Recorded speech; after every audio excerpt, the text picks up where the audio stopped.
Входящий 5760 после ремонта и настройки энкодера.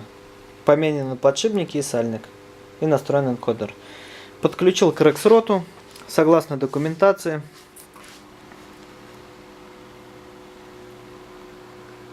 Подаю управляющий сигнал.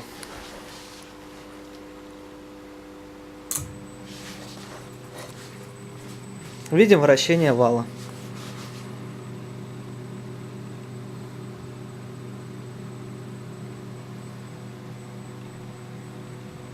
Двигатель исправен.